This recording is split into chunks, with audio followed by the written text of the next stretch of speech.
Holidays-nale, adu namma GT Holidays da. GT Holidays, South India's #1 travel brand. You know you are special when you're with GT Holidays.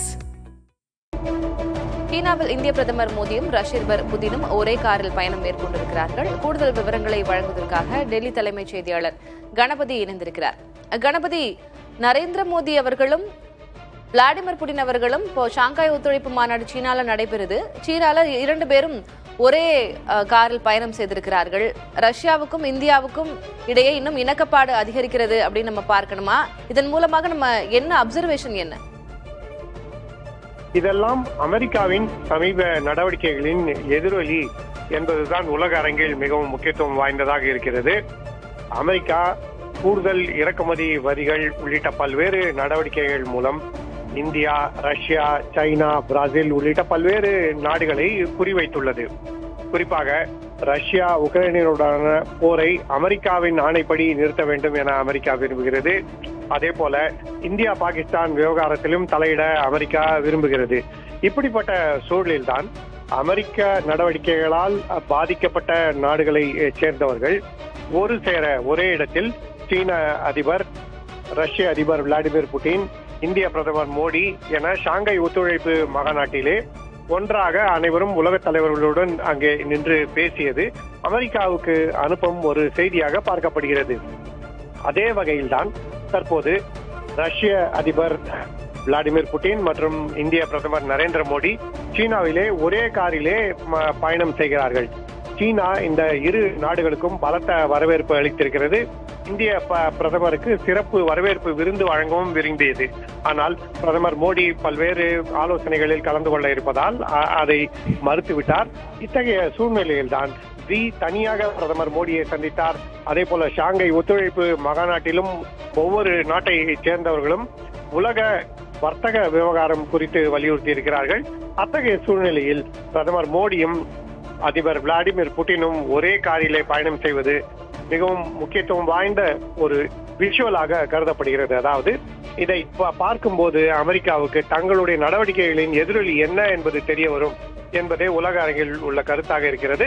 ஆகவேதான் SCO மாநாடு என்பதையும் கடந்து அமெரிக்காவால் பாதிக்கப்பட்டவர்கள் அனைவரும் மிகப்பெரிய நாடுகள் ஒன்றாக இணைகிறார்கள் என்பதை காட்டும் வகையிலே இந்த காட்சிகள் மற்றும் இந்த படங்கள் உள்ளன. திலகவதி, உங்களுடைய தற்போதைய விவரங்களுக்கு நன்றி கணபதி.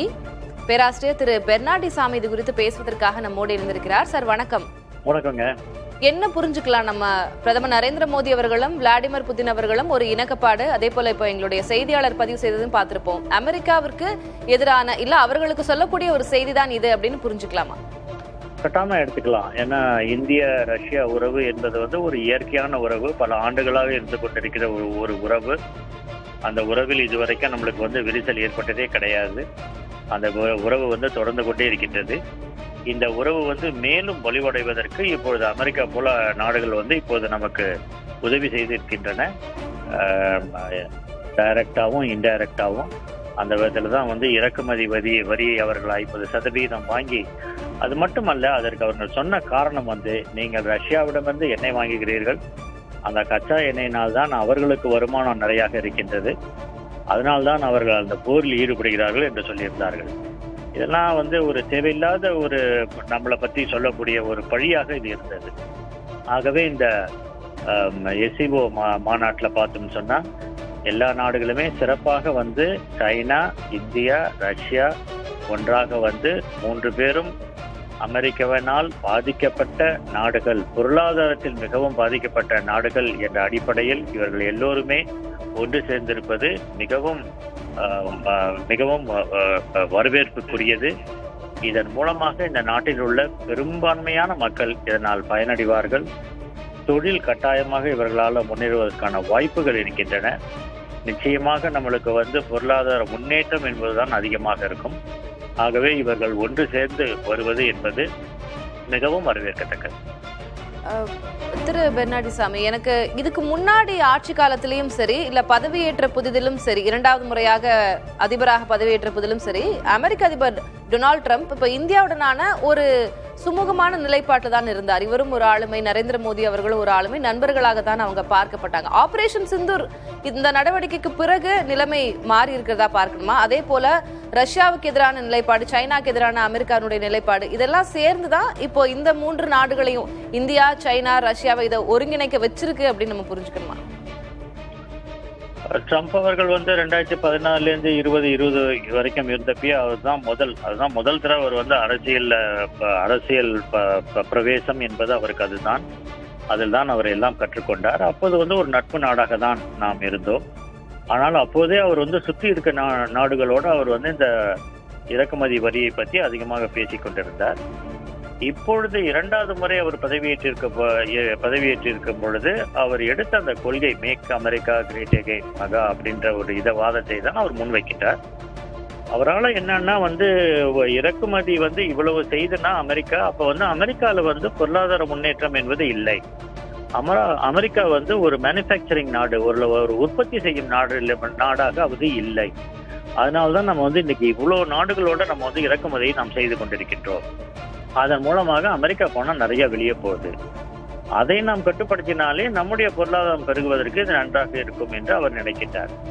ஆனால் பொருளாதாரம் என்பது போய்கொண்டே இருக்கின்றது. அதனால அதுல நம்ம வரலாற்றை நம்ம திருப்பியும் அந்த பக்கங்களை திருப்பி அதே இடத்துக்கு வர முடியாது என்பது அவருக்கு புரியவில்லை. அதன் காரணமாக அவர் திரும்பவும் அமெரிக்கா ஒரு மேனுஃபேக்சரிங் நாடா, உற்பத்தி செய்யும் நாடாக அது வர வேண்டும் என்று அவர் நினைக்கின்றார். ஆனால் பல காரணங்கள் இன்னைக்கு மாறிவிட்டன. அதே போல இன்னைக்கு அவர் தேர்தலில் நிக்கிறதுக்கு முன்னாடியே சொன்னாரு, நான் விளாடிமிர் புட்டினோட நான் பேசி உடனே நான் உக்ரைன் போரை முடிவுக்கு கொண்டு வருவேன் என்று சொன்னார். அதுவும் நடக்கவில்லை. அப்புறம் அதற்கு பதிலாக அவர் உக்ரைனுடைய தலைவர் அதிபர் ஜெலன்ஸ்கியை கூப்பிட்டு திட்டி விட்டார் முதல் மீட்டிங்ல. அந்த மீட்டிங்கை பத்தி எல்லாருக்கும் தெரியும். அதன் பிறகுதான் இந்த மாற்றங்கள் எல்லாம் வர ஆரம்பித்தன. அந்த விதத்துல இந்த உக்ரைன் போரை முடிவுக்கு கொண்டு முடியவில்லை என்பதுதான் அவருக்கு நன்றாக தெரிகின்றது. அதே சமயத்தில் அது தன்னுடைய தோல்வி என்பதையும் அவர் உணர்கின்றார். இந்த பட்சத்தில் தான் இதற்கு ஒரு காரணம் சொல்ல வேண்டும். அந்த காரணத்திற்காக அவர் இந்திய போல நாடுகள்ல வரி விதிப்பை ஏற்றிவிட்டு, அந்த வரி விதிப்பு ஒரு காரணம், நீங்கள் கட்டாய எண்ணெயை வாங்குகிறீர்கள் என்று. ஆனால் நம்ம விட அதிகமாக வாங்கக்கூடிய சீனாவிற்கு குறைவான ஒரு வரி விதிப்பு, அதை விட குறைவாக வைக்கிற நம்மளுக்கு அதிகமான வரி விதிப்பு என்பதெல்லாம் ரொம்ப டிஸ்கிரிமினேட்டரியா இருக்கிறதா இன்னைக்கு நம்ம பார்க்கிறோம். நன்றி திரு பென்னாடிசாமி. உங்களுடைய முதற்கட்ட பார்வையா நான் அதை புரிஞ்சுக்கிறேன். உங்களுடைய விளக்கங்களுக்கு நன்றி. ஐநா முன்னாள் அதிகாரி திருமிகு கண்ணன் நம்மோட தொலைபேசி வாயிலாக இணைந்திருக்கிறார். சார் வணக்கம். வணக்கம்மா.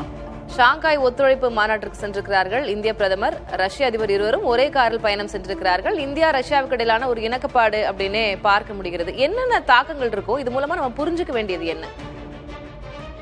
இது ஒரு சிம்பாலிக்கா தான் நம்ம எடுத்துக்கணும். இன்னைக்கு இந்த நாடுகள் எல்லாமே ஒரு நெருக்கடியில அமெரிக்காவுடைய இந்த ட்ரம்புடைய 2வது வருகைக்கு பிறகு ஒரு சிக்கலில் ஒரு மூலையில் அவர்கள் தள்ளப்பட்டு விட்டதாக நினைக்கின்றன.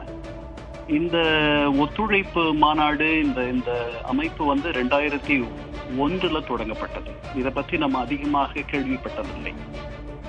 ஏன்னா அதுல இருக்க பல நாடுகள் அவர்களுக்குள் பெரிய ஒற்றுமையோ இணக்கமோ அதெல்லாம் பெருசா தொடக்கத்துல இல்லை. இது முதல்ல எல்லைகளுக்கு இடையே டீமிலிட்டரை, அதாவது ராணுவ